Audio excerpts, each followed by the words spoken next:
part 2, May 24th, about 10 to 4. We're going to cover in this last half how to use the Divergences Pro within the Market Analyzer. And I will make the template that we're going to create today available in the next installer. So when that installer is put up, definitely within the next 2 days, hopefully tomorrow, then this Market Analyzer template will be a part of that package of files and indicators, and then you can right-click on any Market Analyzer and simply load the template. So I don't have any templates on this computer, and we'll save this as a template, and then you guys can load that. And just so you know, the Market Analyzer, if you're completely brand new to it, is Ninja's kind of scanner. All right, to open up the Market Analyzer, you have to go to File, New, Market Analyzer, and it will come set up just like this. Instrument, ask price, bid price, last price. All right, I've eliminated the bid and the ask, and then added in an indicator. All right, then you'll simply add in whichever instrument list that you want to see, or simply type out the instruments that you want to add, or add an instrument one by one. I'll add in 6A as an instrument, 6B. I'll just do the whole default list and get rid of the ones that we don't need.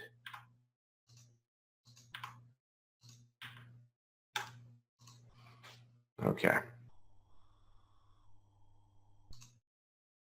What time is it? 3:50. All right, so what you do is you simply right-click on it and you go to Columns.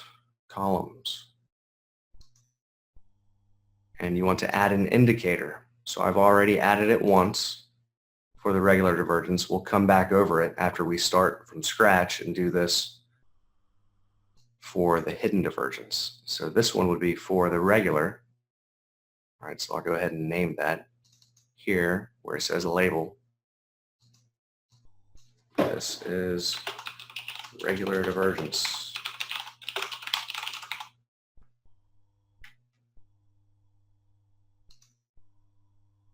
And then add another indicator.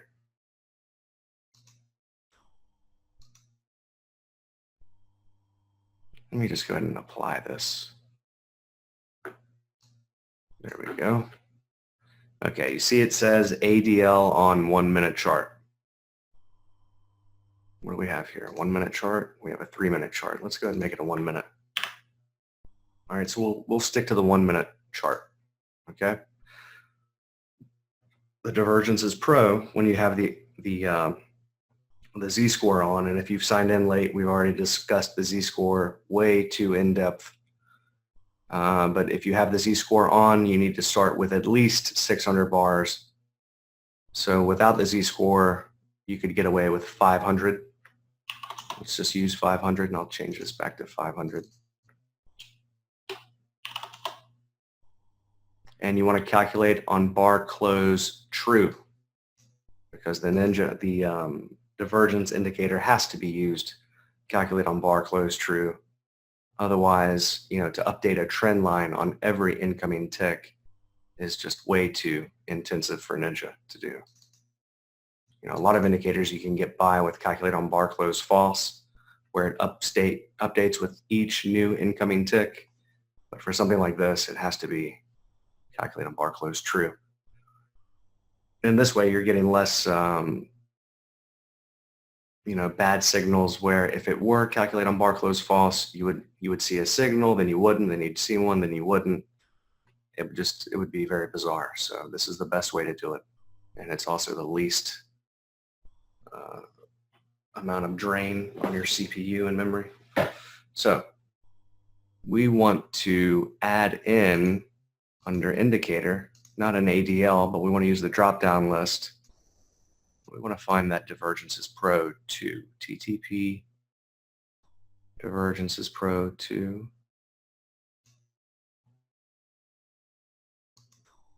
There it is. Okay, and we want to set the input series, which is right below it here. So when you add in this indicator, it's going to add in all of these other cells with all of the different properties of the divergences Pro2. Okay.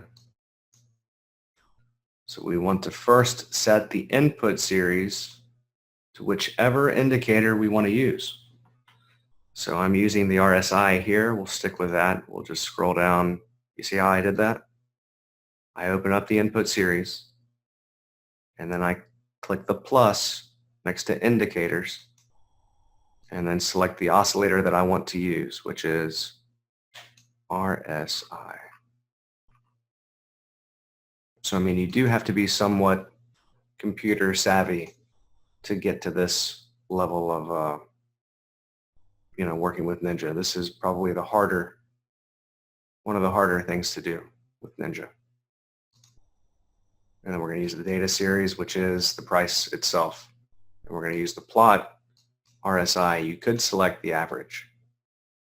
There's no need to do that. We're going to use the RSI itself and then click OK.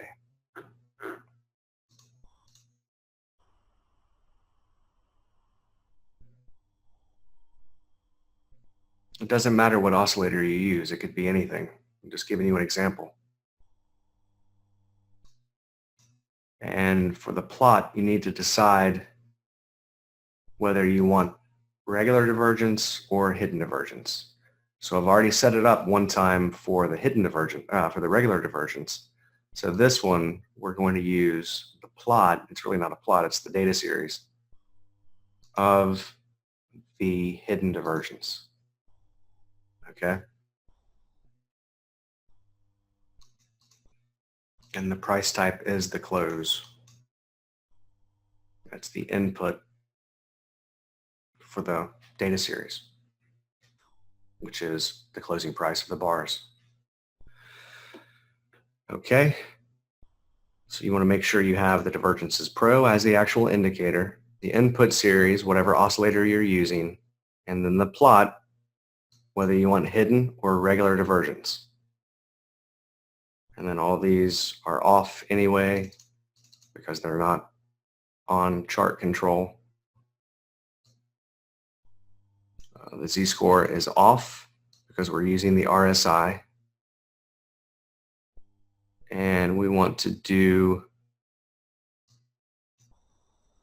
the lower threshold at 42. It's already set there automatically for me, but you'll probably have to change this because you don't have the same indicator template that I have. So if you were doing this from scratch, you would set the lower threshold, which is this little white line, to whatever you want it to. Maybe you want to set it to the midpoint, which would be 50. We could do that, but I'll leave it at 42 so that we can see the same ones on the chart that we're seeing within the market analyzer. Okay, so 42 for the lower, 58 for the upper, and then the divergence strength is the other main setting, which is where you'll have to look through these. I'll make a list of the exact parameters that you'll have to adjust. Sampling area is fine at 5 for just about every single indicator that I've tested. You may want something like 6, potentially 7 if you're looking at a MACD, a really large MACD, not your standard 12, 26, 9, but say the 12, I'm sorry, like a 2 or 3 or 4 times that size.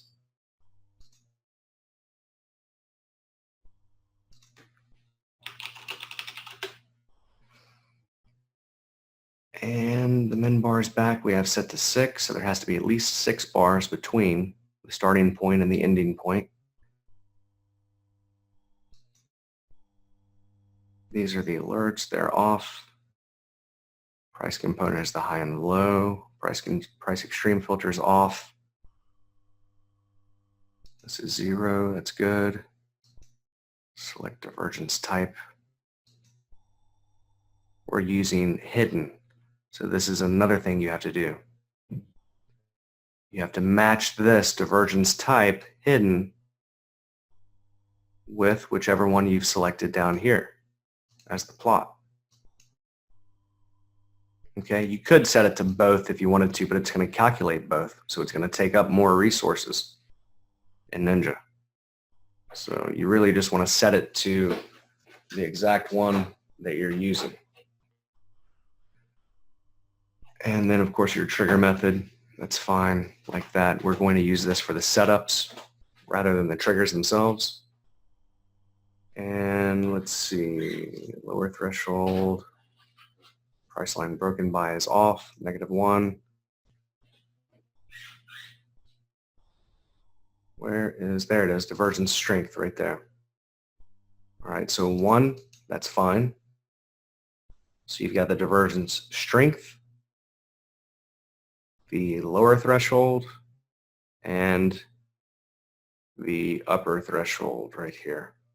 So those are the most important ones. I'm going to go ahead and OK this and get it in there and then show you which are the most important parameters that you'll have to adjust depending on the oscillators that you're using or how you want to set it up.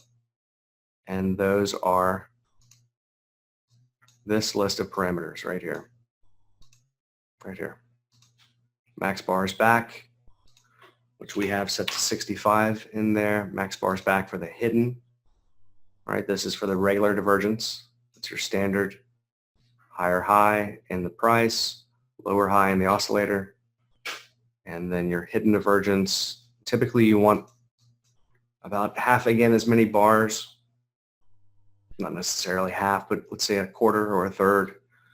We could stand to make that 100 really for the RSI. So you're allowing up to 100 bars between the start point and the end point. The minimum bars back, this is really, it's for both, but it's mostly for the regular divergence.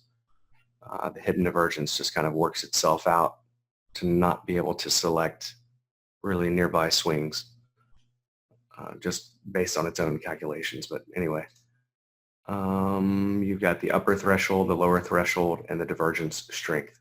Those are the 3 most important ones. Because if you don't have these set up correctly, you're not going to get any signals whatsoever. All right. If you're using a bounded oscillator, which the RSI is a bounded oscillator, meaning it has a lowest possible point and a highest possible point, 0 and 100, then you want these somewhere in the middle typically. Unless you don't want to use them at all, you could put them at the midpoint or even at polar opposites. You could put the lower threshold as the upper bounds, which would be 100, and then the upper threshold as the lower bounds, which would be 0. And then they would be completely obsolete. All right, but we'll leave them at 42 and 58 because we do want that starting point, that first initial swing for the regular divergence. We do want that overbought or oversold, typically.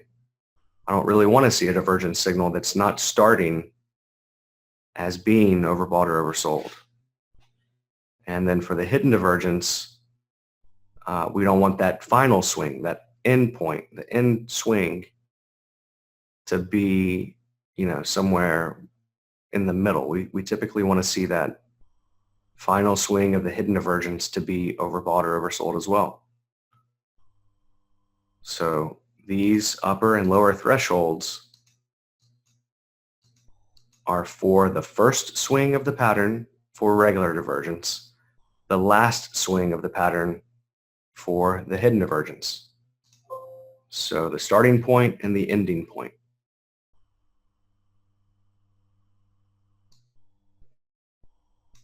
This is the end point for regular divergence. This would be the starting point. We want the starting point to be below the lower threshold. For the hidden divergence, right here, we want the end point, this point, not the starting point. We want the end point to be below this line. That's what I mean by opposites. It's the end point for the hidden that we want below the lower threshold, and it's the starting point for the regular that we want below this threshold, this lower threshold. Everybody follow me there? It's probably the most important point to this whole thing. All right, so back to the market analyzer.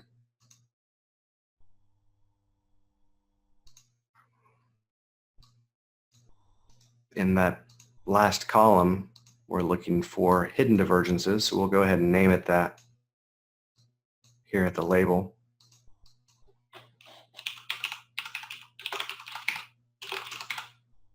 Hidden divergence. Calculate on bar close true. It's a 1 minute chart. You could set it to whatever you want. And I'll just make this infinite. It really doesn't matter. Showing total row. I have yet to understand what that means. I set it to true and false, and it does the same for me, so I really don't know. You could get email alerts or sound alerts from this. But really the market analyzer is typically a visual thing. So if you want to get sound alerts, you could do so. You could also get your emails. You could choose one or the other or both, and then simply type your email there, and I'll have an email sent to you.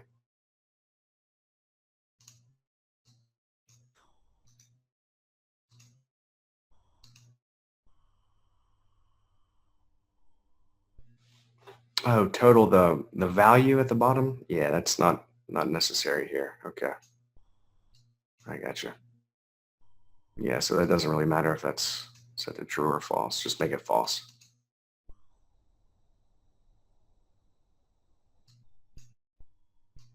Add up all the values, basically. Let's see. We change this to 100.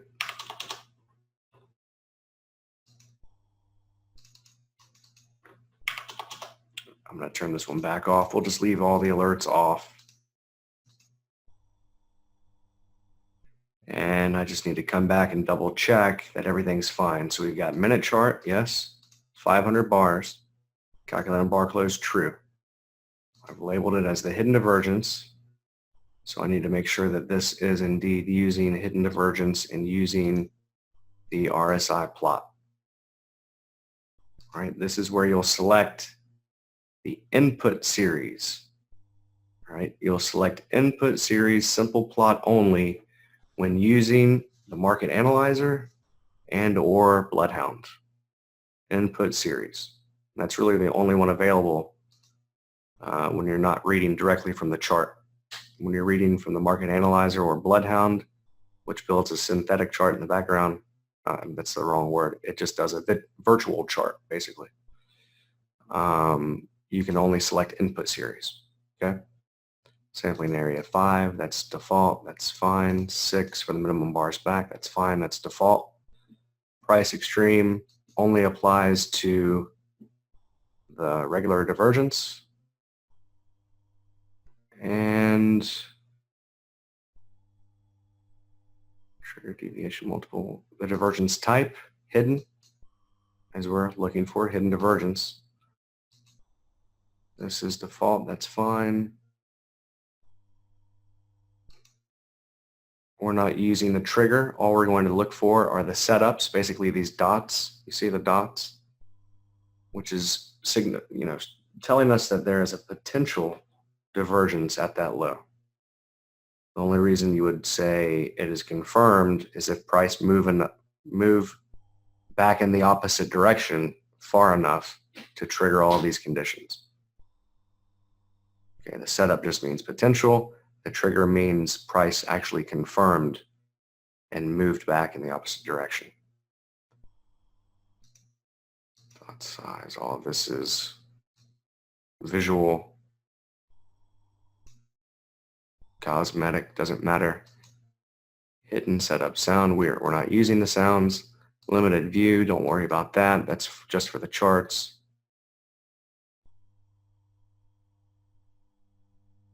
Overbought, oversold, doesn't matter. This is the important one, the lower threshold, 42, that's right. Price line broken by is another filter.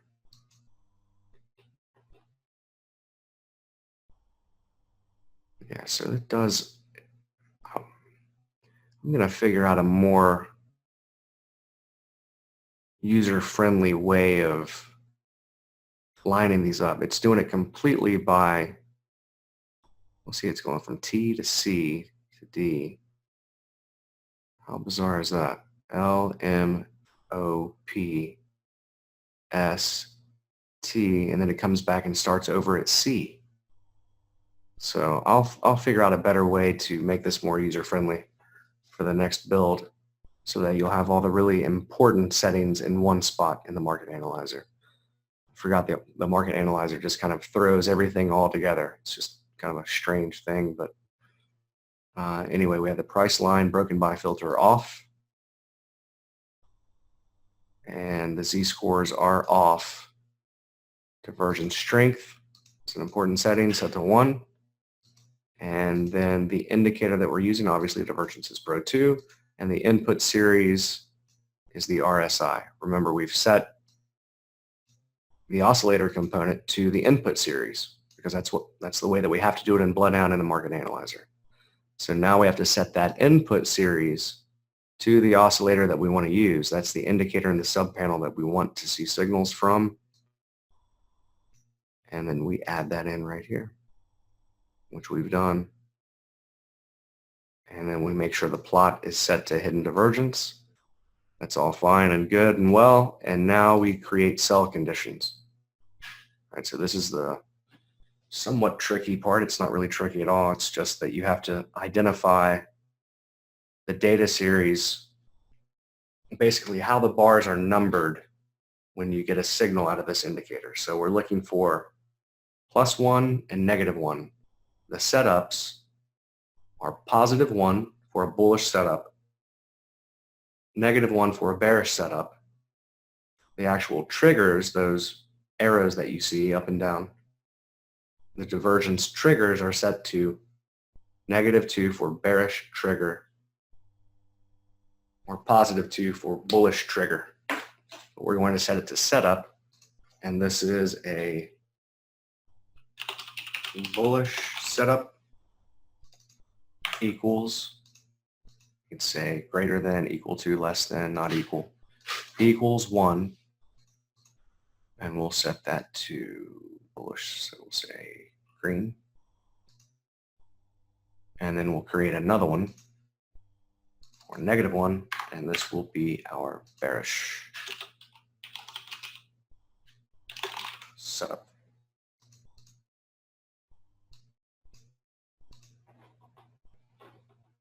And that's it. Now we could add in more. Let's say we wanted to actually see the trigger. We could say, well, we'll set it to 2 and say bullish trigger. Set that one to maybe a darker green, or we'll say cyan.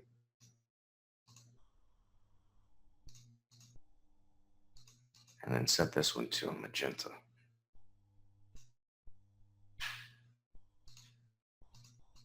For the bearish trigger at -2. All right. Bullish trigger 2, bearish trigger -2, bearish setup -1. That's the number of the bar on which we get the signal.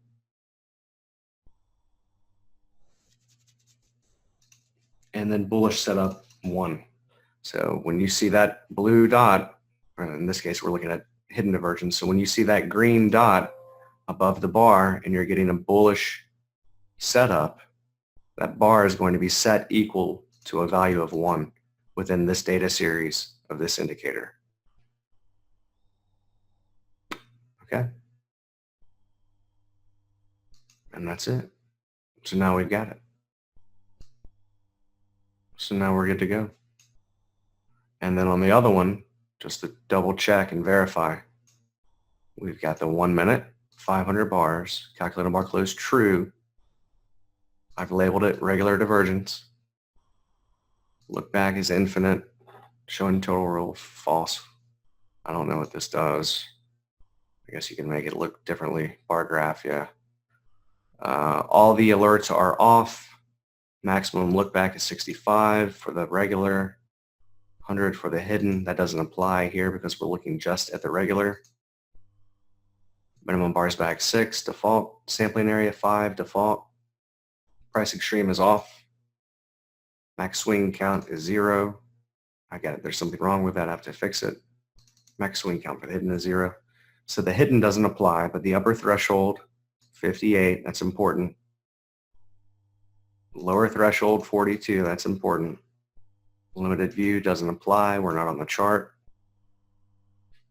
Price line broken by filter, -1, so that's off. Calculate Z-scores, off.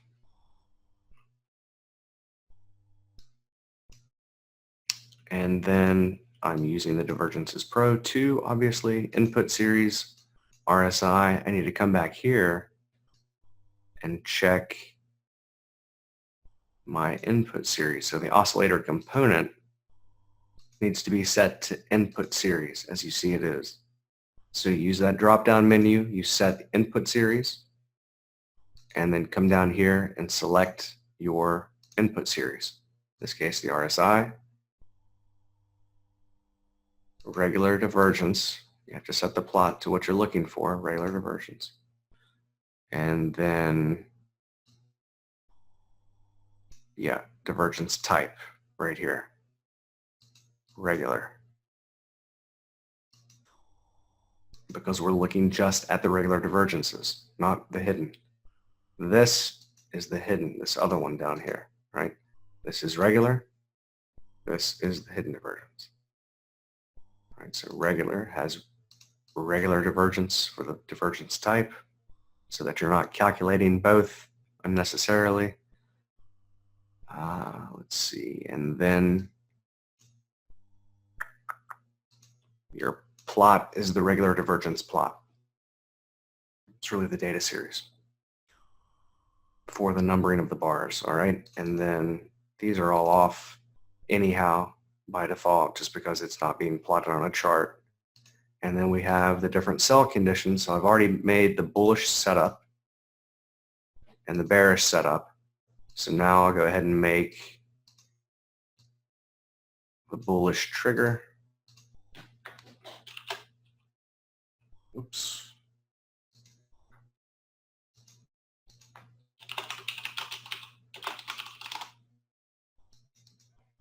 Two.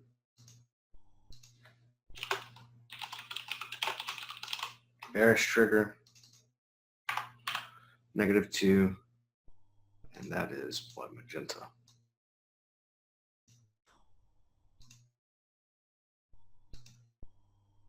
All right, so 1 bullish setup, -1 for bearish setup, 2 for bullish trigger, -2 for bearish trigger, and OK, and we're good to go. So now we just click OK, and we're good. So now we can change this chart to a 1-minute chart. So last time Ninja had frozen. It had frozen. It froze on me and it crashed, so I had to restart. I went ahead and remade the same exact market analyzer template, and I have downloaded a bunch of replay data for all of these markets. All right, so just to briefly go over the template again, and you guys will have this template. In the first row, the first column, I have the regular divergence. So just to go through the different settings here, I'm using a 1-minute chart, and I'm only looking back 500 bars. That might be a little bit overkill. You may not need that many bars, but that's really not too much. And since we have the Z-score off because we're using the RSI, I can get away with a fewer number of bars. If you were using the Z-score, you would need, I would say, about twice as many bars. Remember, the Z-score spits out the right side, the scale, in standard deviations. Okay, so it takes at least this many bars before you'll begin getting the plot from the actual Divergences Pro. So you would want it to be plotting for, I would say, at least a couple of hundred bars so that you could then begin getting signals, proper signals. So I would say, load about 1,000 bars if you were using something like the balanced momentum. Maybe I'll make another template for a couple of different indicators like the MACD, or anybody have any preferences as far as different indicators some of you guys use? Maybe I'll make one for the MACD and the balance momentum, or the stochastic or something like that, stochastics. All right, so for the RSI, of course, you want it to be set to calculate on bar close true. And this is for the regular divergence. So I'm using 65 bars for the maximum look back for the regular divergence. So the regular divergences could not be any larger than 65 bars. This is irrelevant for this column, as I'm using 135 bars for the look back for the hidden divergence, which is the second column right here. Okay, right there.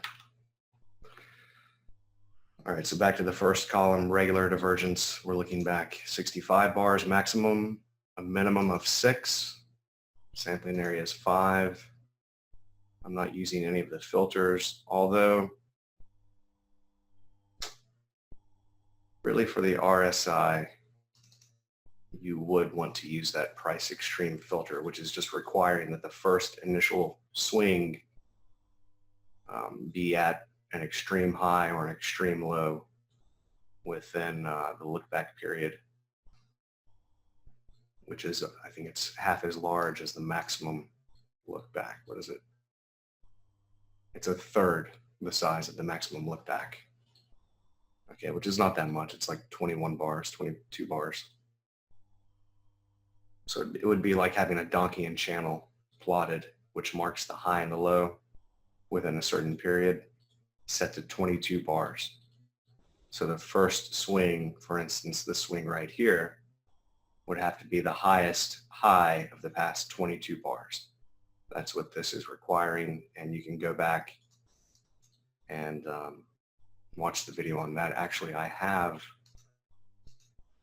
that video already uploaded, and then once I finish the training today, I'm going to splice this with the first part of the second half of last week's training. So let me just give you that link now since it's already up. This is part 1 right here.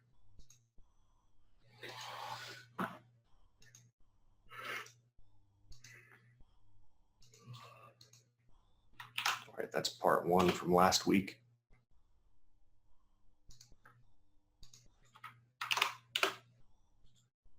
Okay, so I will use that price extreme filter. That does not apply to the hidden divergence, just the regular divergence.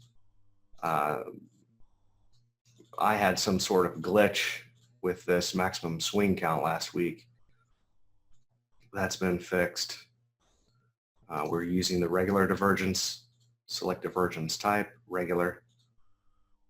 You can't use both because, well, just because you can't, you have to use regular in one column and then hidden in the both.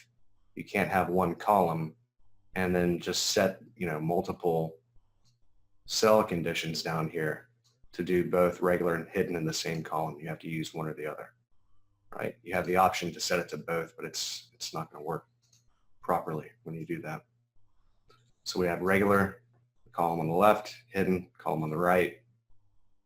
And let's see, what else do we have? I'm not using the limited view. That's a performance kind of a thing for inside of Bloodhound and on the workspaces. On the individual charts, lower threshold is 42. That's very important. And where's the upper threshold? Right here, 58. So upper threshold's 58. Lower threshold's 42. That's explained in that first video that I just sent you.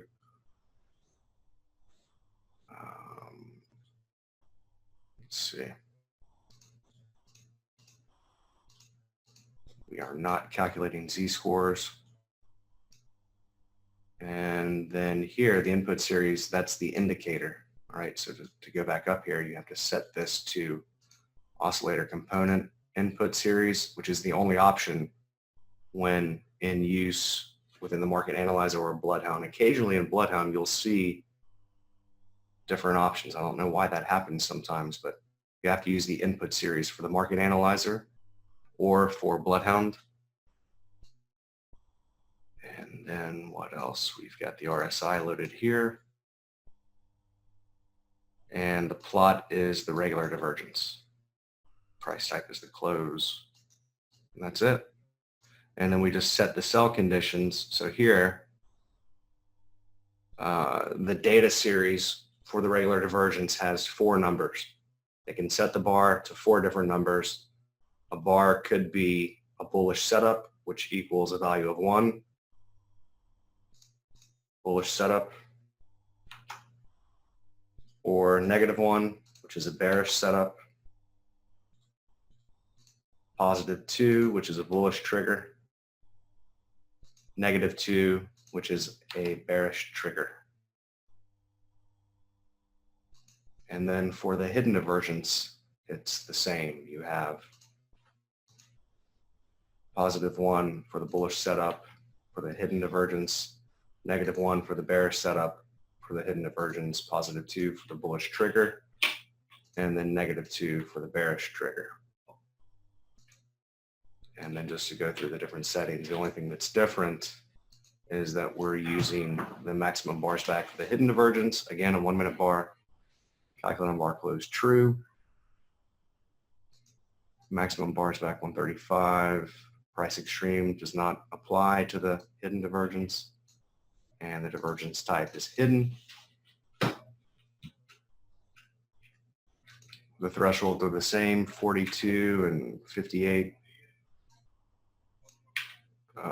Not calculating z-scores. And then we set the plot to hidden divergence. Okay.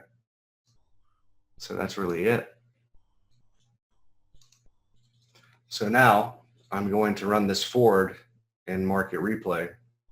And when there is a signal, you'll see it show up here. We'll have bullish setup, bearish setup, bearish trigger, bullish trigger.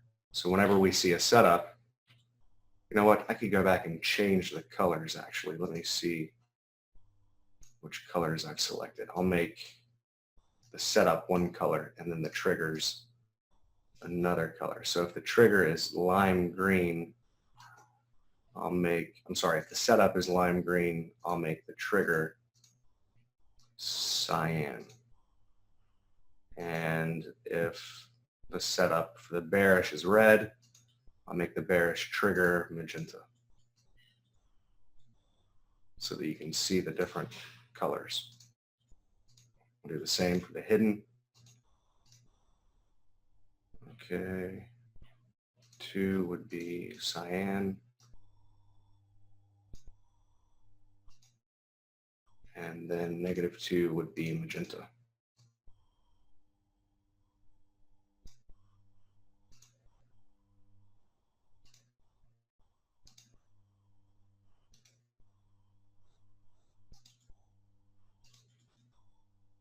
And this is DivPRO2 RSI. And then we start playing it. So let's see some data come in.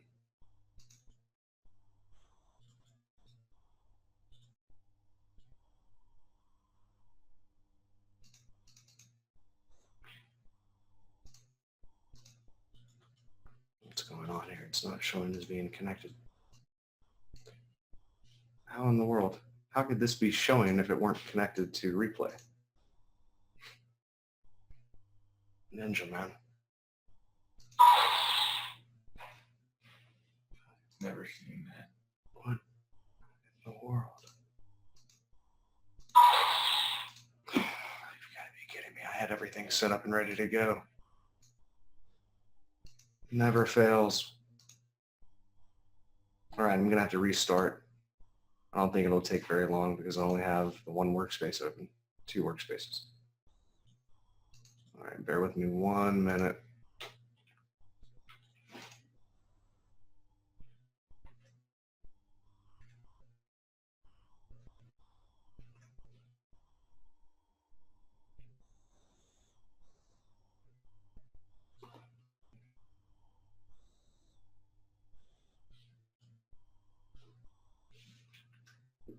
So we have, we figured out a way to measure divergence between 2 different instruments now. There's a couple of different ways we can do it.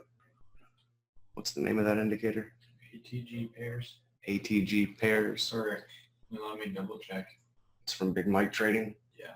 So if you don't have Bloodhound, you can use, In the elite section, I think. is it? Yeah.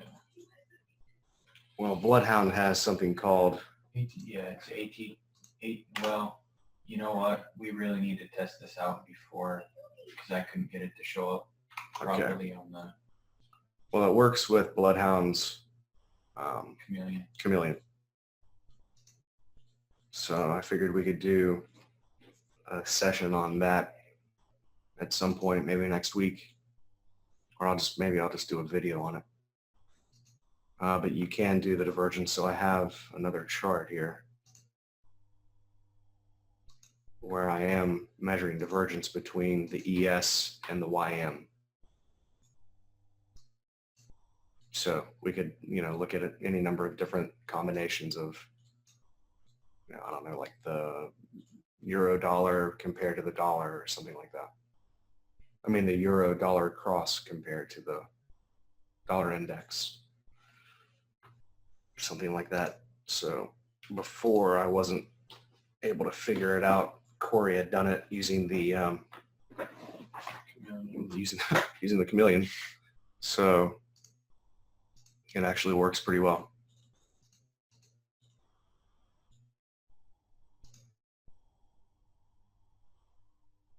Okay. And yes, we are connected.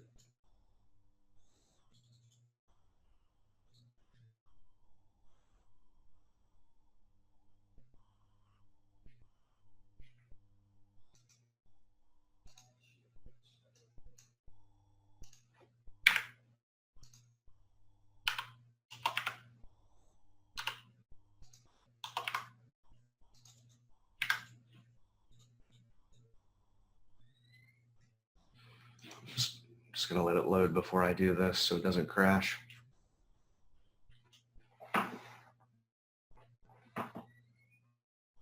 Since it's so prone to want to crash.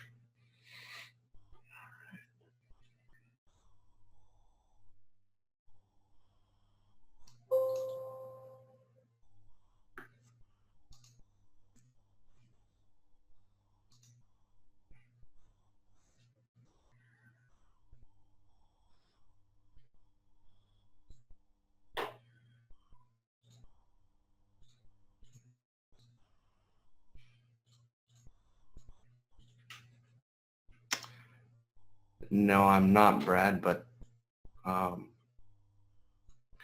want to post some charts. I mean, I'm going over what we're going to end up with today. Corey and I are working on that. I think we'll be done. I was going to release everything today, but it's not.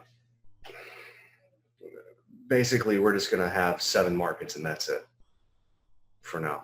So we'll still be able to day trade crude as setups show up. We're going to have a group of people. Each person's going to be looking at a market to kind of help me keep on track when I'm zoned in on one market and swing trade the other 6. So if the stochastics, I was using the 363 for the 5-minute charts, which would be the settings for the hourly cycle. All right, looking for the hourly high and low on the 5-minute chart. And I had done I had done a presentation on that at one point. So you're saying using that on the 60 and the 15-minute to find the end of the retracements. For some reason, these charts are still not loading.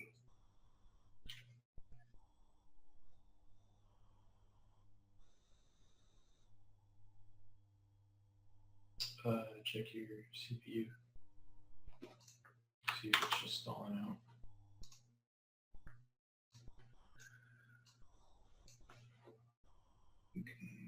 Yeah, 0%. What in the world? It's corrupted itself somehow.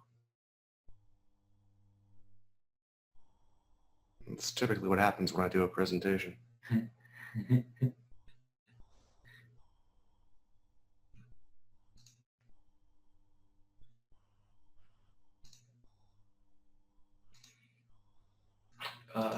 I would clear your cache, then restart. The data? Yeah. I just downloaded all that data. Oh, shoot.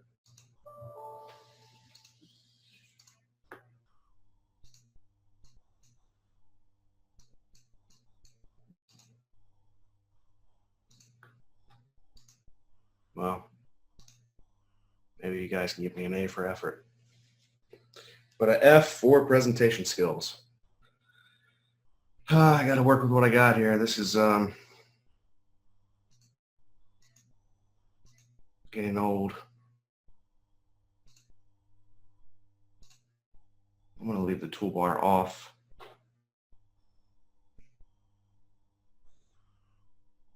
Yeah, that might help. Let's see. B+. Getting B+ from Craig. All right. Let's see if we can get it going. How much money you make today, Craig?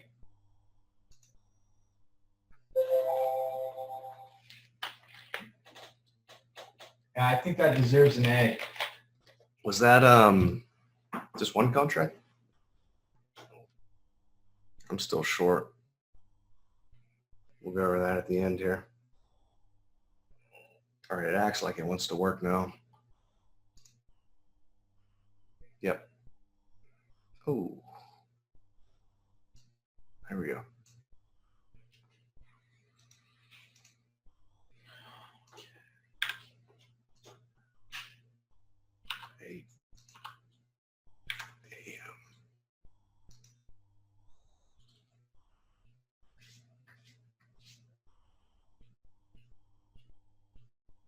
There we are.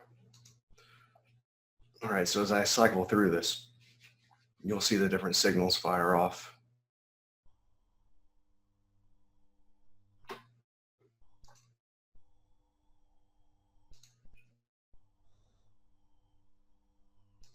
All right, we've got a bullish setup. You just saw that bullish setup in the 6A.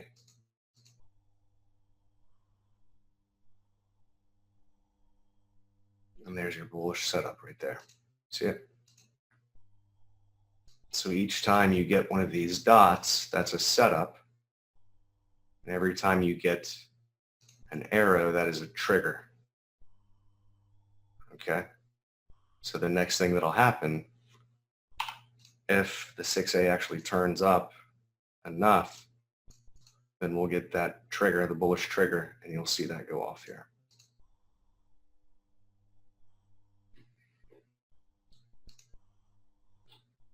I don't want to do it too fast because then you won't see the signals fire.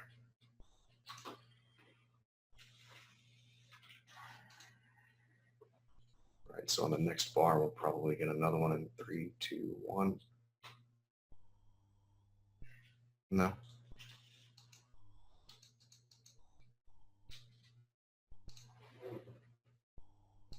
Craig, you can turn those off if you don't want them. There you go. Bullish trigger, bullish setup. You see that? Bear setup, bullish trigger. So we just got a bullish trigger in CL.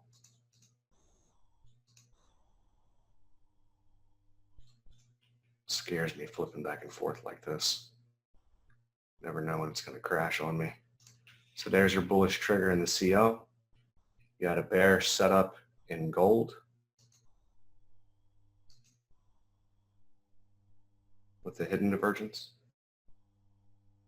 See? The little orange dot there.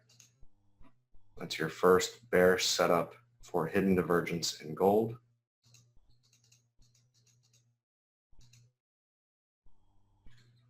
$37, $47, $57. There we go. We got bullish trigger in the 6A, bearish setup in the 6E, and a bearish setup for the hidden divergence in CL again. So we'll go back and look at the bullish trigger in the 6A. So does everybody understand how this is working? There's your bullish trigger for the regular divergence in the 6A. Okay, so each time you get one of these signals, whether it be a setup bar or the actual trigger bar, the market analyzer will tell you. Now you could turn the alerts on also. I think you can actually set the market analyzer to give you audible alerts, or you could actually do it from within. Let's see. Alert conditions, yeah. So you could make those alerts fire as well, and then set the sound file right here. If you wanted to use something other than the hidden divergence, the wave files that I've sent you, you could use any sound file. You would just set up the same sell conditions that you have in the alert conditions window here, and then set whichever sound file for whichever one. I can't imagine why you would want to use both the market analyzer and the alerts window at the same time, because they both are essentially doing the same thing. The market analyzer just does a little bit more. It shows you the list of instruments for one thing. So if you want to get those audible alerts, then you can set that up right here in the alert conditions window. The filter conditions, I don't see any need to have that for this set of conditions. So I understand you can set them to a swing or an oscillator. Okay, Brad had a question. How many bars after does the signal come in? How many bars after what does the signal come in? At the close of each bar, so at the close of this bar, we got the bullish trigger.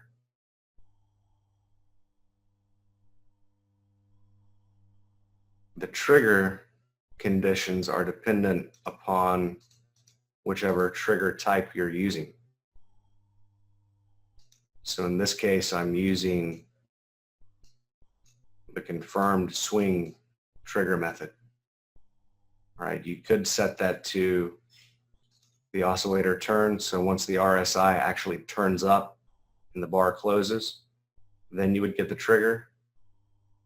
But that has to be together with, together with the trigger deviation multiplier. All right, so these two are in tandem, the trigger deviation multiplier and the trigger method.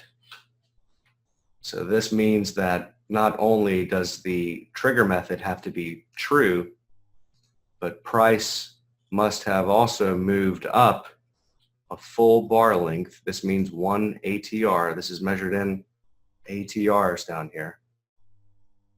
So 1 average bar length, the closing price has to move up from the swing low right here. Okay, you could set that to 0 and eliminate it, or you could set it to 0.5. This is just requiring that price actually be moving far enough in the opposite direction so that you allow the trigger.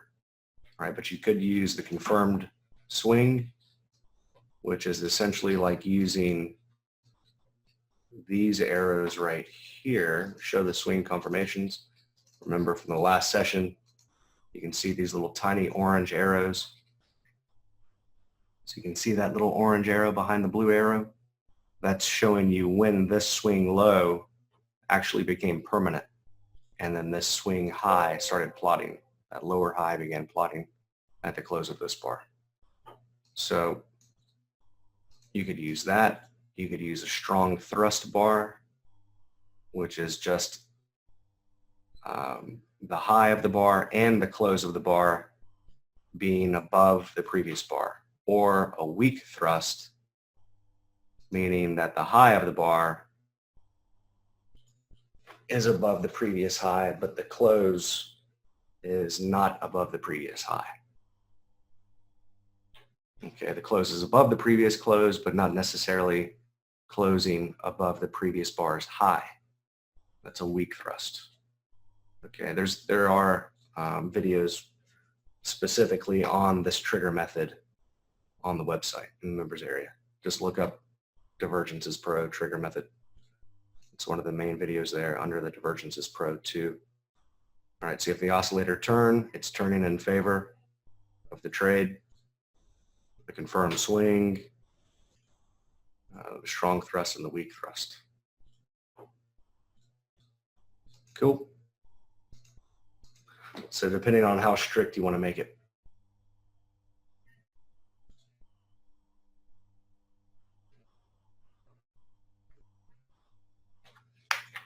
Everybody understand the trigger methods now?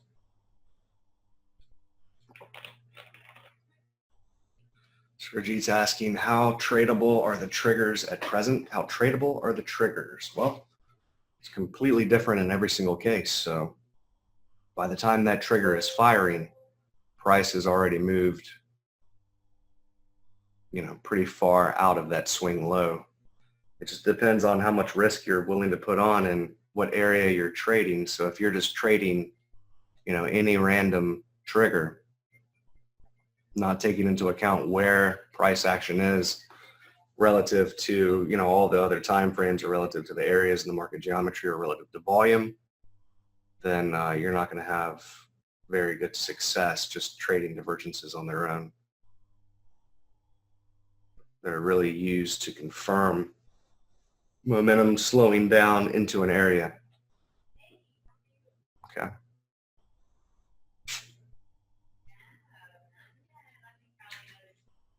Where is the double and triple trigger methods? I'm not sure what you're talking about.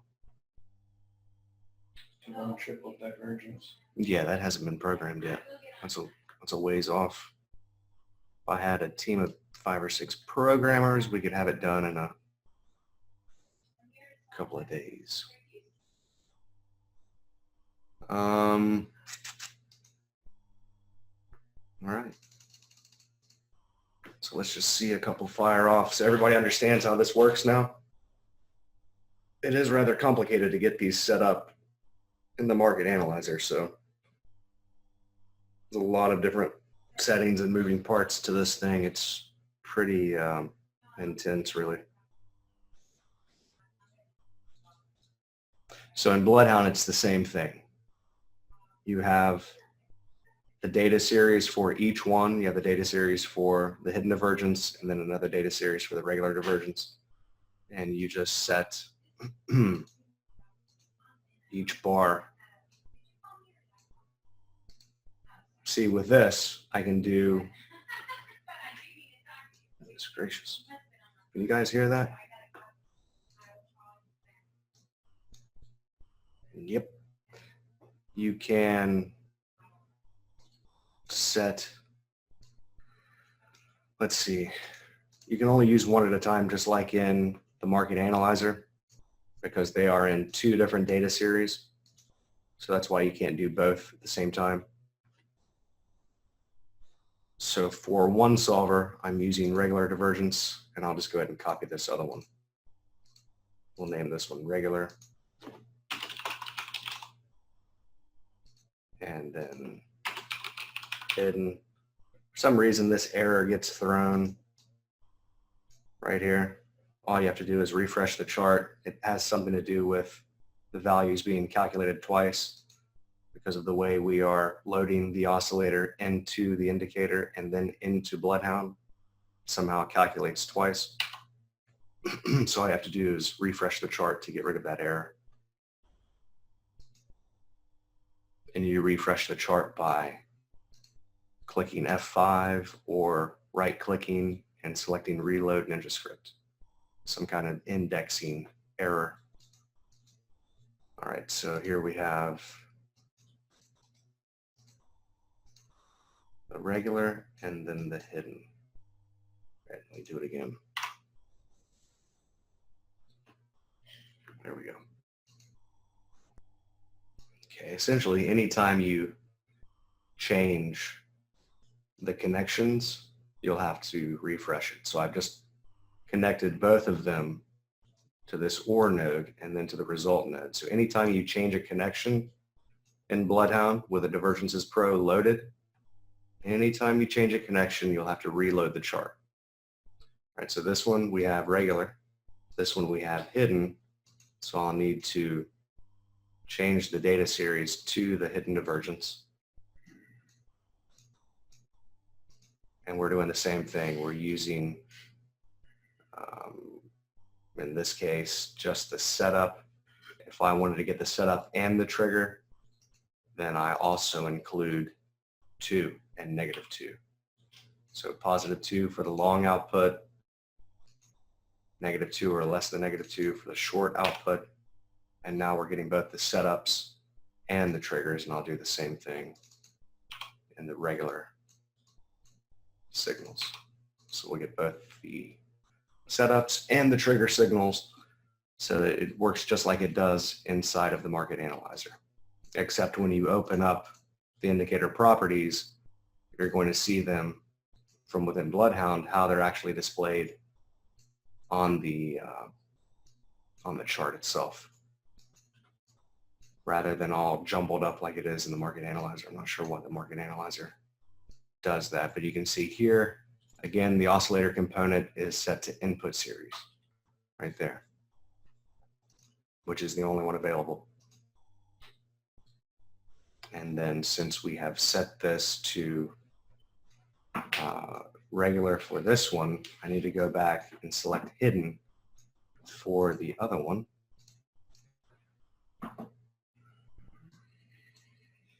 Which is right here, hidden. So now with one solver, we're looking at regular divergences, and then with the other solver, we're looking at hidden divergences. And let me just make sure. Yeah, 135.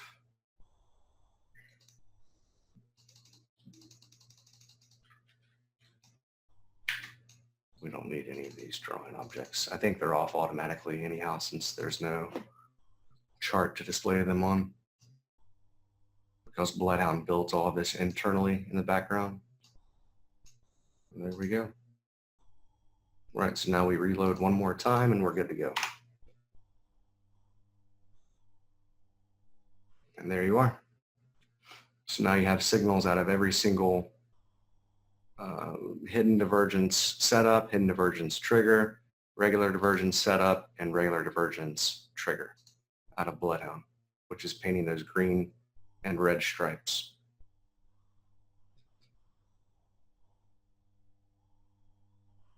Does that make sense to everyone? I know I kind of flew through that, but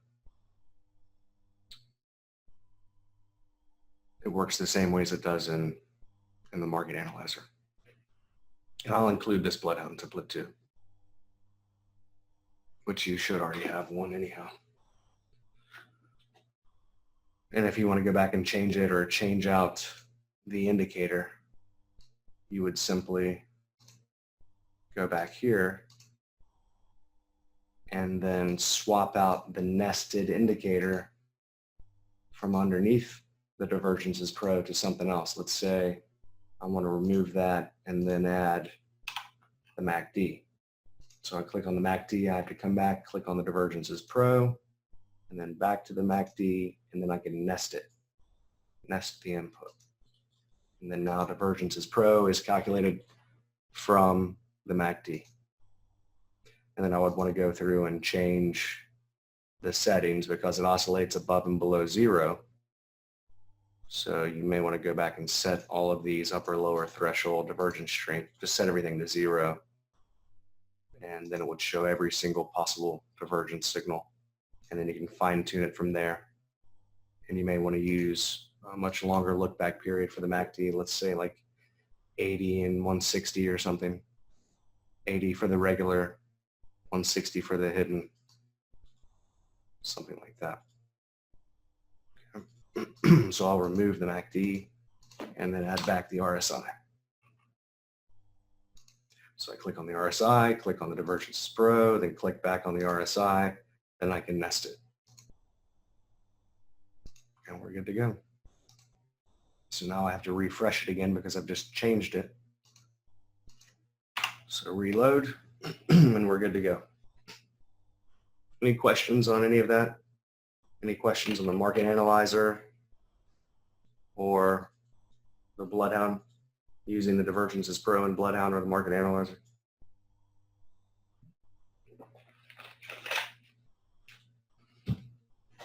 You guys want to go over the short and crude today after, what was it, 10 minutes after the room closed? Yeah.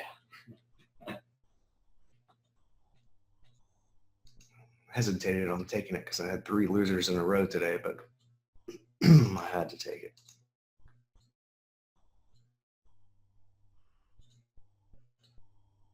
You're saying you don't understand it at this time? Anything in particular? Just the market analyzer in general?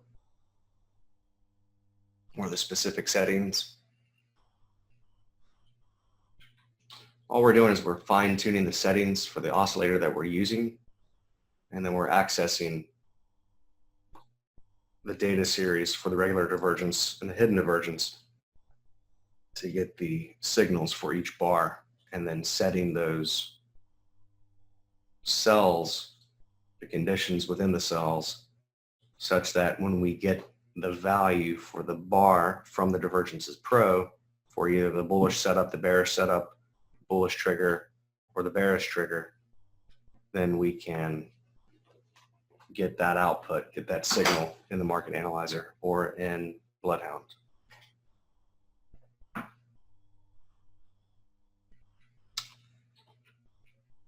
Yeah, you want to change the time frame. So if you're saying you want to load like a 5-minute chart onto the 1-minute chart within Bloodhound, is that what you want? Yeah, so that's a little bit trickier. So if you wanted to have a 5-minute chart in Bloodhound, then you would load, click on the chart button, you load a 5-minute chart. All right, then we can copy these solvers. So I can click on that copy and then send it down to the 5-minute chart. Now, once it's on the 5-minute chart, I have to go back and open it up and tell the divergence indicator that we're now using a 5-minute chart in Bloodhound. So it needs to get access to the data points from the 5-minute bars by using these 2 cells right here, these 2 parameters. So the price, period, type override is minute. We're going to use a minute chart. And the value is 5. So now it's going to be gathering the swing points and the data points from each bar using the 5-minute bar rather than the 1-minute bar. Right, because it is kind of a complex indicator. It has to now load in a separate data series for the 5-minute chart. And then you click OK. And I'll do that again for the hidden divergence as well. I'll copy it and then push it down to the 5-minute and then open it up and tell it that we're using now a 5-minute chart. It's to be calculated from a 5-minute chart. Minute for the price period, type override, and then the value of that 5-minute chart is 5. Okay. And I'm going to set this to use that price extreme filter as well.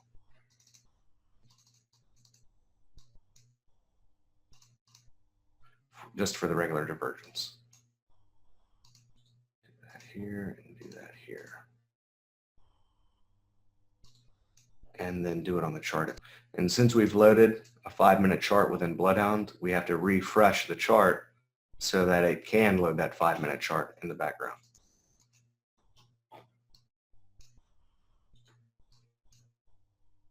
price extreme filter true.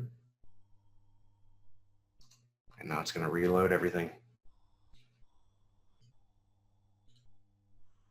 So whichever time frame that you set in Bloodhound, you'll have to match that time frame within the divergence indicator.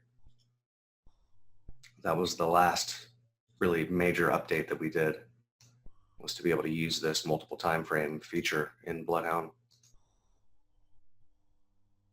Any questions on that? On those couple of parameters there? So that's how you do the multiple time frames in Bloodhound.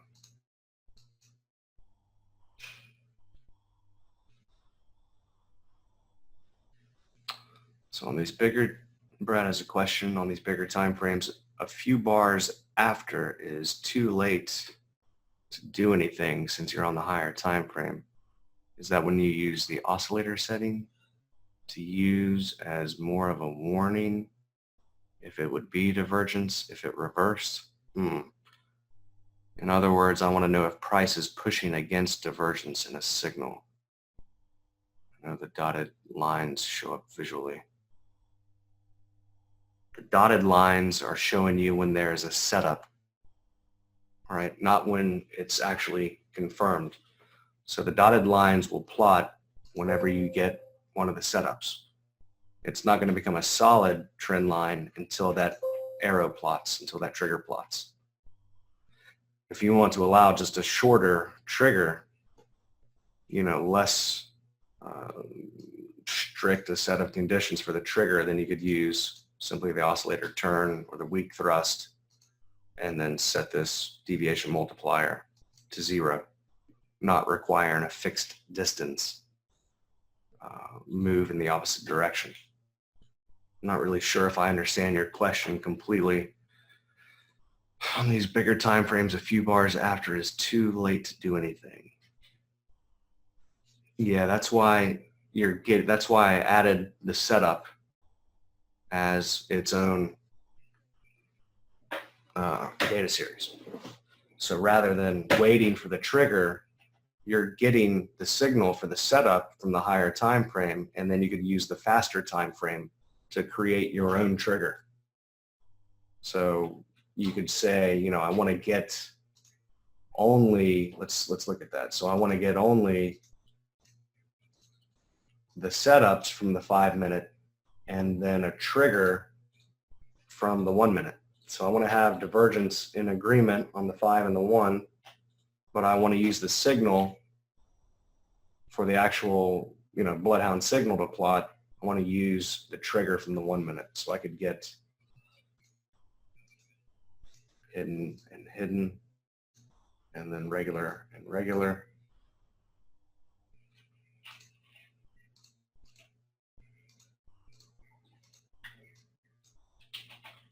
We'll do regular and regular and hidden and hidden. And I'll use just the setup from the 1 minute, which is, just the trigger from the 1 minute. So we use the faster chart to trigger it, and then we would use the slower chart, the 5 minute, to initiate the setup. So I use 1, which is the setup from the higher time frame, the slower chart, and then I use 2 and -2 for the trigger on the faster chart, the 1 minute time frame, the base chart that Bloodhound is on. So remember, we're loading the higher time frame into Bloodhound using Bloodhound on the faster chart. So you always want to load in the higher time frames. You don't build a system on the 5 minute chart and load in a 1 minute chart. It doesn't work like that. You build the system on the 1 minute chart and then stack your higher time frames. So whatever your fastest chart is, whichever chart is your fastest chart from which you trigger or enter the trade, you have to load in the higher time frames into that chart for Bloodhound to function properly. All right, so over here, all of these should be larger than the chart that you're on. Does that make sense? So Brad is showing us an example here. And this is stochastics. So you get divergence in the 5-minute or the 15-minute. And then on the 5-minute, you don't necessarily have divergence. Well, there is divergence there, but it's not showing up, probably because you have 1, 2, 3. It's probably set to 4 for that swing. If that swing were set to 3, then it would probably work. Looks like you haven't updated your, oh yeah, you have, okay.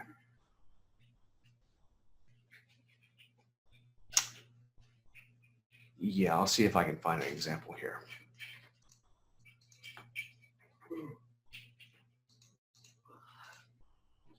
So CL 5-minute. What are you grunting and huffing and puffing about over there? Falling asleep. I already start snoring. Yeah, I'm tired. All right, here's the 5-minute. I think I set it to 3. Or no, it's not. It's set to 4. I may need to add a look back node. I'll show you what I mean in a minute. Let's see if we can find an example where you get both of these lining up. I don't have the toolbar open, so I can't use that. But I doubt we have one here. Let's see. I could use that toolbar synchronized scroll option right here. Be great.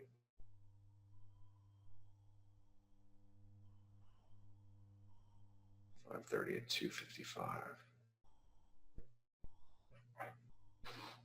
No.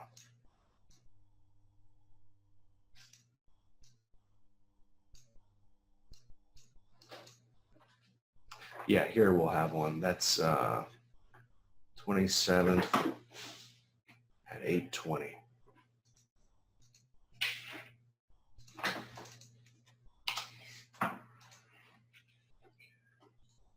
And I'm on the wrong market.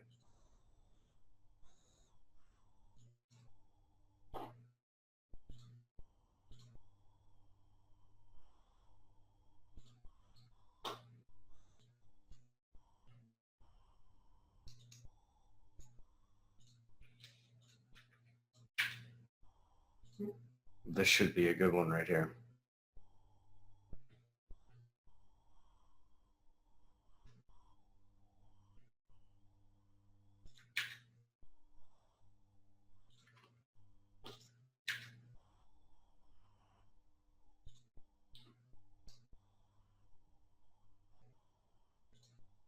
We're getting some signals, but probably not the ones I'm trying to get. Let's see, Nate. I'm getting the setup there. This is probably one of those weird cases. Let's see. There's a particular weird, rare case with this swing trend indicator that messes up the occasional divergence. I think that's probably what's happening right here. Something to do with the order of the bars, Ninja not numbering the bars correctly, and then it has to drop one out that's numbered the same. Sometimes Ninja numbers the bars identical, which is very odd. Let me see if I can rig this up, because we do have the setup there. It's not getting the trigger, it's canceling it, probably because of this bar. Let's see, we go from 17 to 18 to 19. So one of these bars is numbered the same. So let's see. I'll use setup and then get that signal.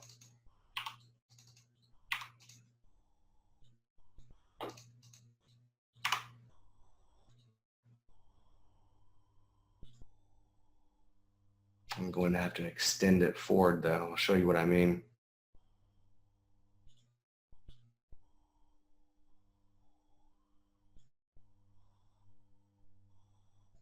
So I'm starting to get it here, which means that we had the divergence set up on these bars back here as well. All right, but what I'm going to do is I'm going to build my own trigger to get around that ninja bug. So just watch what I'm going to do here. So this bar right here is this bar. And then this bar right here is this bar. All right, we're looking right here, which is right there, and right there. Okay.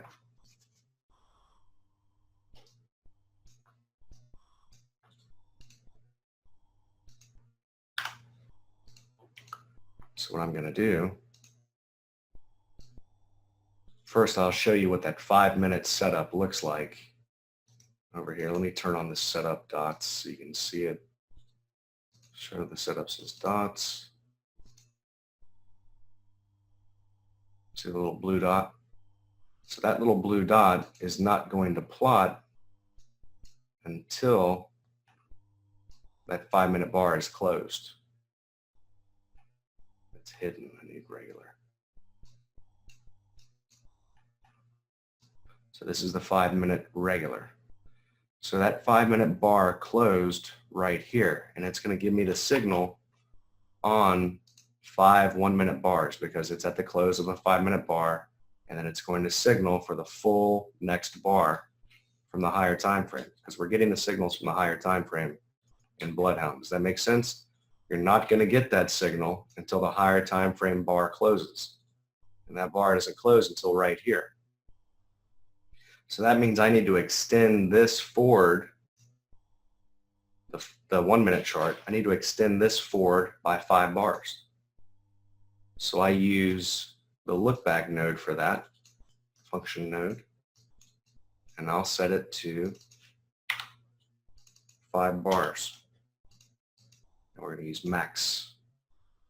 maximum value from within the past 5 bars. I do the same thing for the hidden divergence, and we'll actually use the setup from the hidden divergence as well. This is where it all gets complicated. As if it wasn't complicated already, right? So now, when I join these two together, you'll see output on these bars. So if I have a long signal, what do I want the bar to be? I want the bar to be an up bar, right? So all I have to use for that is the bar direction solver.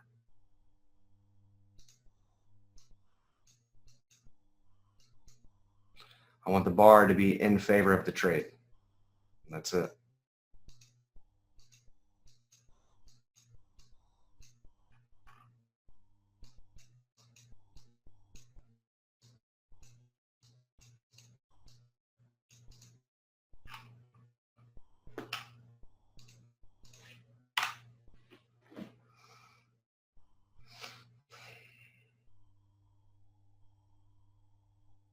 Now, if I wanted the RSI to be sloping up on the 5-minute chart also, I could add that in.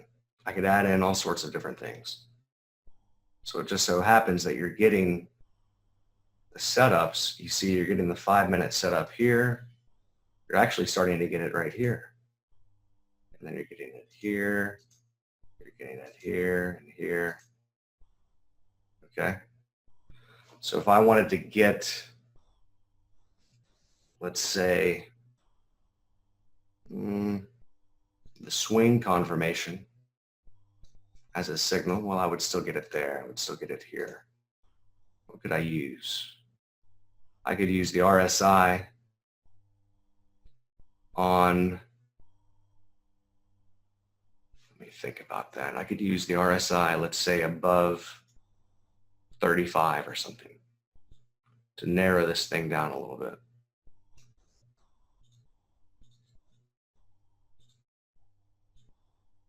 Just trying to think here. What else would be good? Any recommendations for any other triggers? And I'll give this template to you guys. Anybody want to add some kind of trigger that everyone would have? Not from some special indicator, but something everyone would have. We could even do a crossover of the, the RSI crossing the average or something like that, but we would still get all of these signals back here. Samir is just showing some of the signals that we got today from the volume divergence and the bonds. That's a good one right there. These obviously weren't, but that's a great one. That's a good one there. Nice.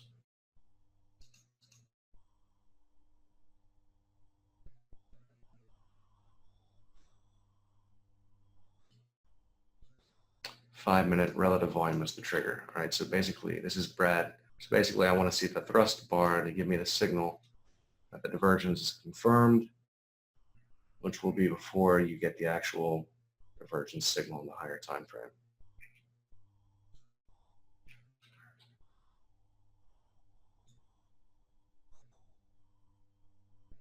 That would be before you would get the actual divergence trigger from the higher time frame. You would have the divergence set up from the higher time frame.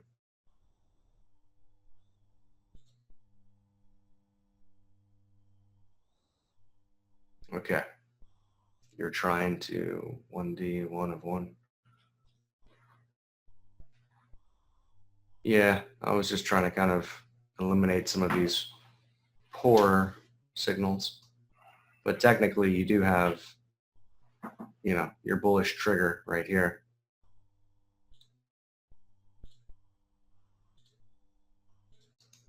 On the 1 minute. While you do have a setup back here, you have a setup back here on the 5 minute. That happens to just be a double bottom right there. So not necessarily as strong of a signal as you might want.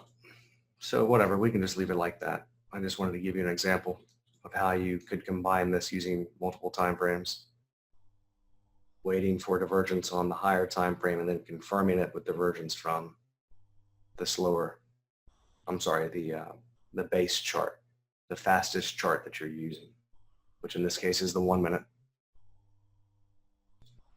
Yeah, I would want to find a way to cancel it if this had been broken.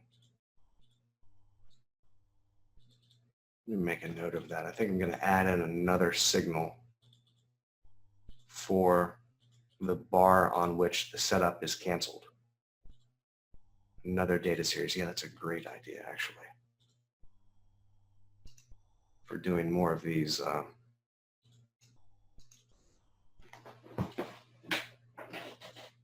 more precise type setups.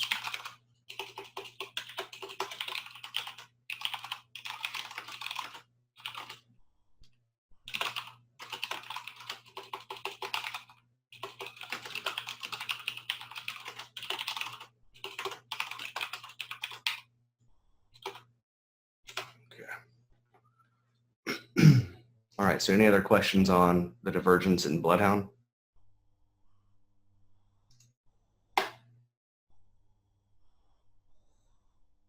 Not to get off subject, but are the recordings contained in a YouTube channel? Yes. Mm-hmm.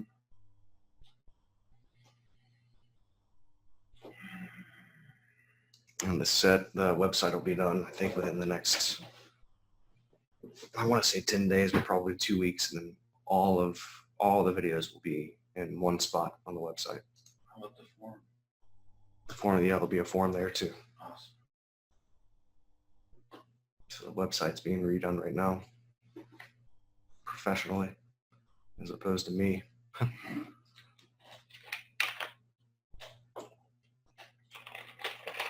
And what else?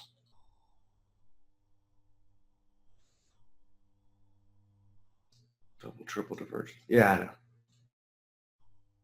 Yeah, that'll be coming. I didn't see the JK until I didn't understand what you were saying at first.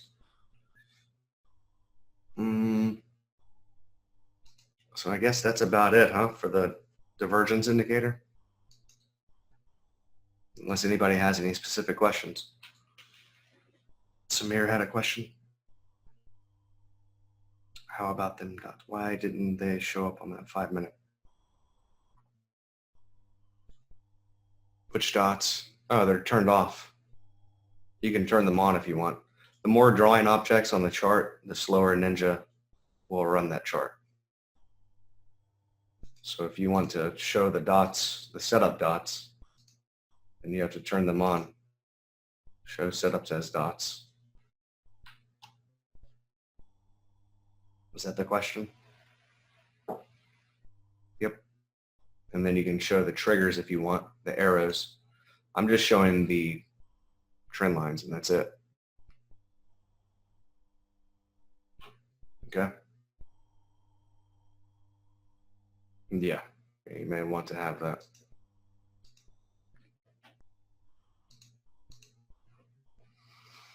All right, so we can go over this short. What about adding a 1 minute volume trigger? We could do, but not everybody in here has the volume indicator. I mean, just a standard volume. All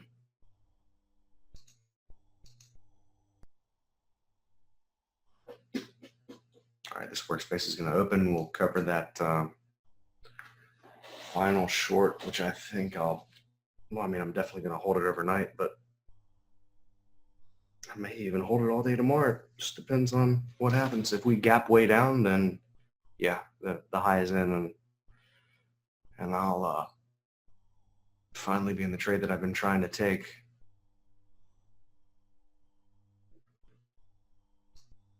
So this was the bar right here. I was getting in right here on that bar, not waiting for the final high, which came in perfectly.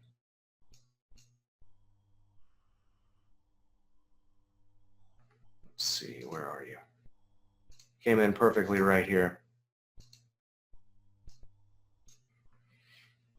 And then, let me just go ahead and delete this, but this was the short that we took, Corey and I, right there, which was, we shut down at 11:30. We shut down right here on this bar. Well, this is where I got stopped out, right there.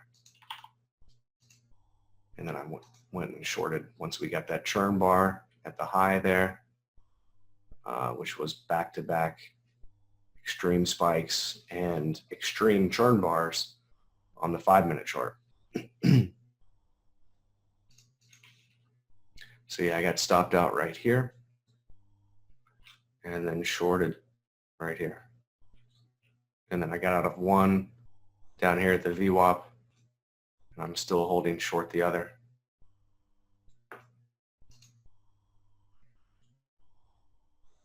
With a stop at 84, that's kind of far away. Put it right there. So I'm expecting a retracement probably back to 33, maybe a little bit higher, and then another wave down. So we won't bottom until we put in at least a decent retracement. And then we have the potential of making a bottom once we break this low. All right. So this high came in perfectly. I'll delete that. Right where the median line intersects channel line. How many times have I said that you've heard me say? That's the really pretty market geometry signal. When you get a bar, and that's one of the signals that I'm adding in to the reader, but I'm also going to, with the toolbar 3.0, which we're building out now, I'll be able to have drawing objects plot when certain patterns within the market geometry occur. So when this pattern occurs, I'm going to have a pop-up that says, you know, pay attention to something crazy. Well, it's going to be, it can be anything that I want, really. So we have our own drawing system now. We can plot anything we want. So I'm going to have something that pops up that signals when this happens. when you have one bar that's touching both the median line and the channel line. And that's where this thing stopped. And look at what you had at that final bar. The main volume per second signal of the morning on that final up bar. And then we came down. Remember, I was talking about I'm looking for the second wave high. I was wanting it to come down a bit further and then make that second wave high. I don't know what I was thinking, but I went ahead and shorted right there. I went ahead and shorted right there.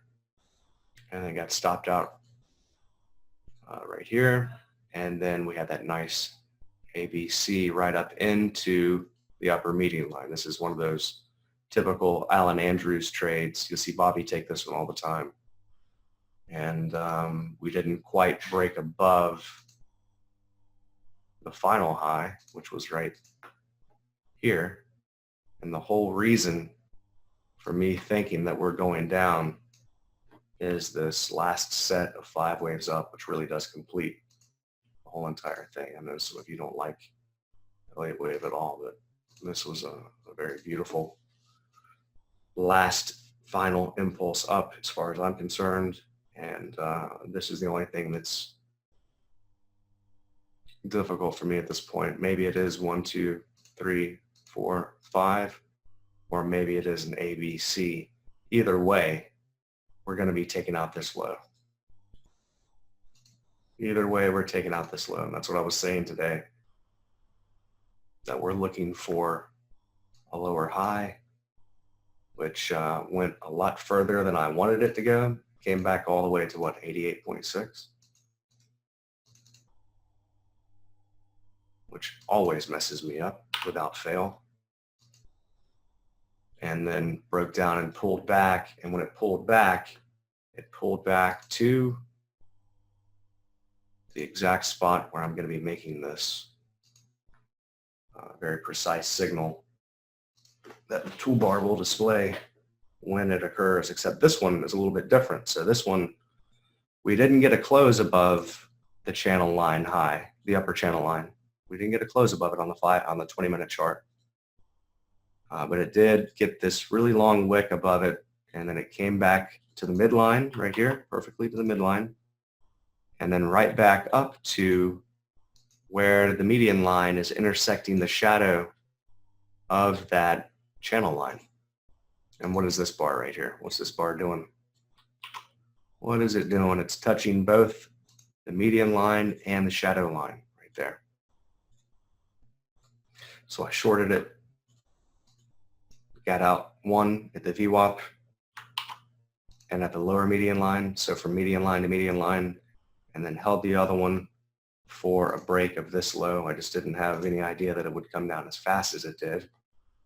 But that is telling me that it's very weak, very, very weak right now, and potentially ready to come on down. So it has come down to the center median line here. I almost got out right there, but I said, you know, it's probably just going to do a retracement and then make another low that takes out this low.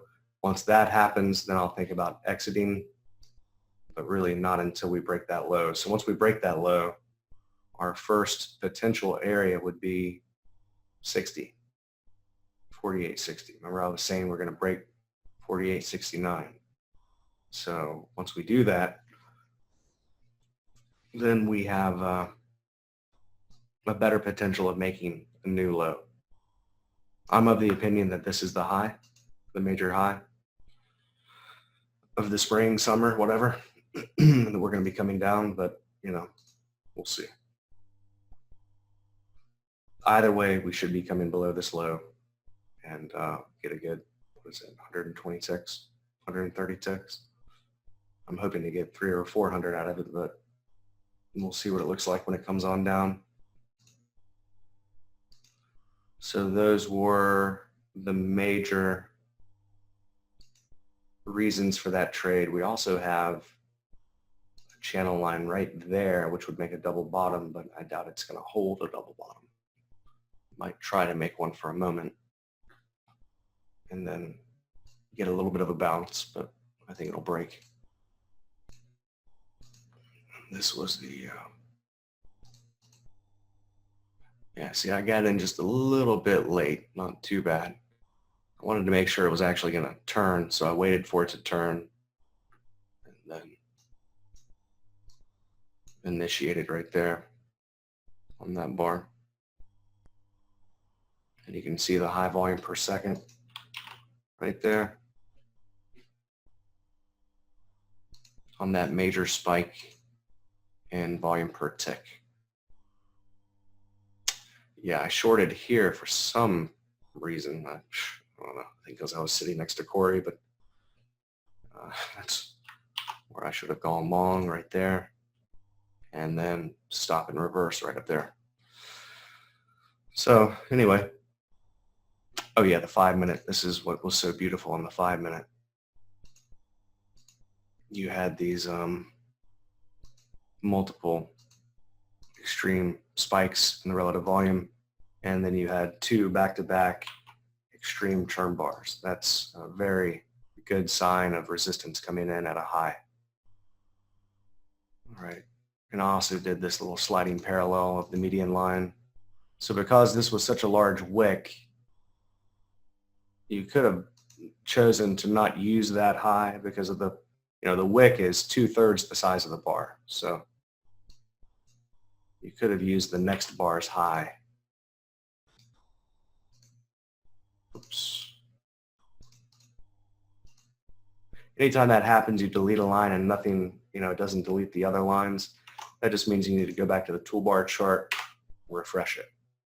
Once you refresh it, then all of those lines will update, all the old lines. So anytime you open up Ninja and you have lines on your chart that aren't updating, you just come back to the toolbar chart, hit F5 or right click and reload NinjaScript, and all those lines will update. So you could have chosen to bypass that wick and use the next bar's high, and then you would have had your upper median line right there as well. And that was your little baby ABC with your first lower high. That's what I was looking for. That's what I was trying to get. And for some reason I got in right here. I don't know. But anyway, finally got it, and it's doing quite a bit more than I expected. So I think this is a very good sign that this is a major high and this is a major high. Or no, not that. This right here.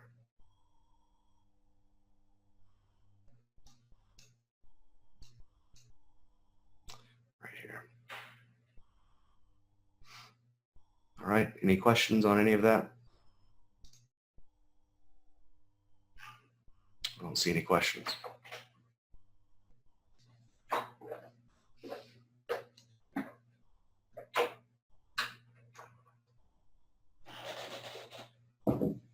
So did anybody actually take that? I should have mentioned in the hip chat, Corey and I were working on stuff, trying to get this thing more organized. So what we're going to do from now on is narrowed it down a little bit. What was it, 10 markets or 12 markets was a bit too much for me to handle for the swing trading. So I'm going to get a couple of guys from the room to help us monitor some of the different markets. And then we're going to focus on seven markets, which will be these 7. And I'll send out the updated workspaces and the list of markets. We're going to be CL, obviously ES, YM. I'm going to eliminate the NASDAQ. ZB, I don't really like the ZB, but I know some of you do. Gold and natural gas. 1, 2, 3, 4, 5, 6. Yeah, and the euro, which is a good one actually. So those are the markets we're going to watch for swing trading. And we'll still take day trading setups on the ES and the CL occasionally as they present themselves as you guys, a certain number of you, or whomever wants to participate, wants to help me keep an eye on these and continually post charts updating the areas. Those are the ones we're going to watch. I'm going to refine the Bloodhound templates a little bit more to accept. Right now, it's only looking at volume divergence signals that occur with two areas in the market geometry. So I'm going to make that a little bit more relaxed so that we get more signals.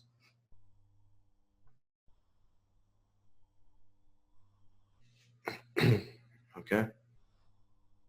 Those are the markets. Any questions? So we got the 6E. We've got the ES.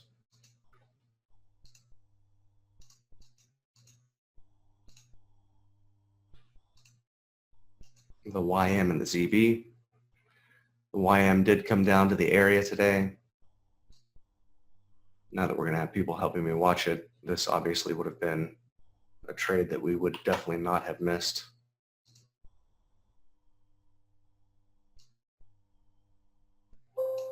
As it came down beautifully in an expanded flat, what seems to be an expanded flat.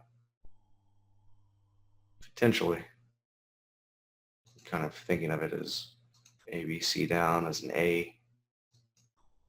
Either that's B or that's B. And then we came down in 5 waves for the C. So that looks like an expanded flat to me. And then the next wave should be up to new highs. Same thing in gold. Same thing in gold I think, yeah, expanded flat in gold. on the 20 minute. I don't know if the 5th is it. So, all right, so this is one we definitely will not miss ever again, because Corey's going to be in charge of it and he's going to make it happen. And what is this, gold? Yeah, gold, I'm not so sure that's an expanded flat. I think it's just a flat or a zigzag. But it's definitely in a correction, I think, unless it has bottomed, which I'm going to assume it has not bottomed. That's not the chart I was talking about.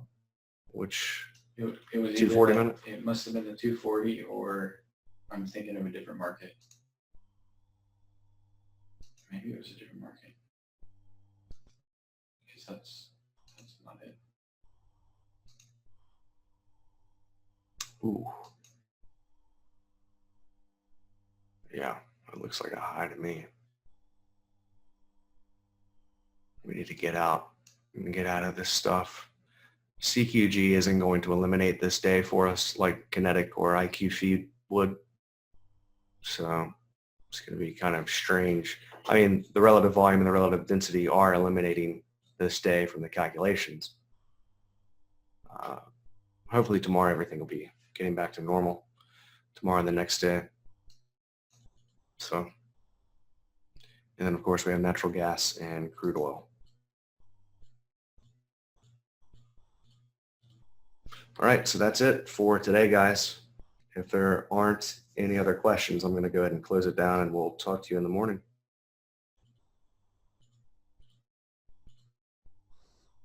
All right, everyone.